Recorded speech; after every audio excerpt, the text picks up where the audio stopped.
এইটো এটা বিনা প্ৰচাৰ, এইটো এটা মিছা প্ৰচাৰ এটা চবেই চলাই আছে, যেতিয়া ইলেকশ্যনৰ দিনাখনলৈ এটাও উচ্ছেদ নহব। উচ্ছেদ খালি মিয়াৰে হয় অসমত। অসমীয়াৰ কেনেকে উচ্ছেদ হ'ব? গতিকে এইটো যে এটা অসত্য কথা প্ৰচাৰ কৰি আছে, এইটো এটা টেলিভিছন চেনেলে প্ৰচাৰ কৰি আছে, যেতিয়া ইলেকশ্যনৰ দিনাখন এটাও উচ্ছেদ নহব। পাহাৰৰ মানুহখিনিয়ে নকব জানো আমাক ইমান টেনচন, ইমান চিন্তাত অকল মিডিয়াকেইটাই পেলোৱালে বুলি? ভাবিব নাই কওকচোন? এখন নটিচ আছে নেকি? নটিচ হ'ব। গুৱাহাটীৰ পাহাৰৰ ওপৰত যদি মিয়া আছে, মিয়াৰ ওপৰত নটিচ হ'ব, কিন্তু অসমীয়াৰ ওপৰতো নটিচ নহয়। এইটো এটা অসত্য কথা প্ৰচাৰ কৰি আছে কেইদিনমানৰ পৰা। এনেকে ভোট পায় নেকি? কোন পাহাৰত এতিয়া এভিকশ্যন হ'ল কওকচোন? মইতো আজি সৰ্বানন্দ সোণোৱাল আৰু মোৰ কিমান দিন হৈ গ'ল? 9 বছৰ 10 মাহ হৈ গ'ল। 9 বছৰ 10 মাহত গুৱাহাটী, নৱগ্ৰহ, নুনমাটি কোনটো পাহাৰত এভিকশ্যন হ'ল? ৰাইজ শংকিত আপোনালোকে কৰিছে। আপোনালোকে আজি কথাটো ক্ষমা খুজিব লাগে।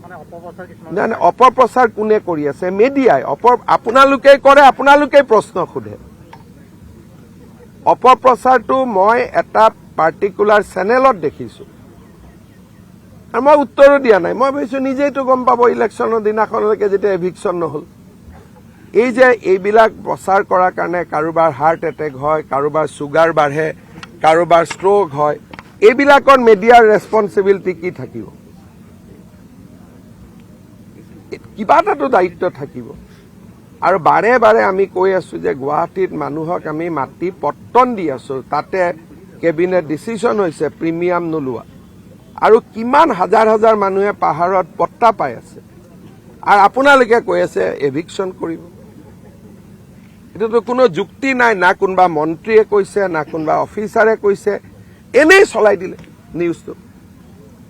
কোনোবা এজনৰ বাইট নিউজটোত থাকিব লাগে নে নাই? যে মুখ্যমন্ত্ৰীৰ বাইট বা জয়ন্ত মল্ল বৰুৱা গুৱাহাটীৰ মন্ত্ৰী হিচাপে বাইট বা ডিচিৰ বাইট কাবাৰ এটা থাকিব লাগে নে নাই? কাৰো বাইট টাইট নাই, এনেই চলাই দিলে। আপুনি বিচৰা বাতৰি পাব কেৱল নিউজ 18 এপত। নিউজ 18 এপ ডাউনলোড কৰিবলৈ স্কেন কৰক এই QR কোড। গুগল প্লে ষ্টৰতো পাব এই নিউজ 18 এপ।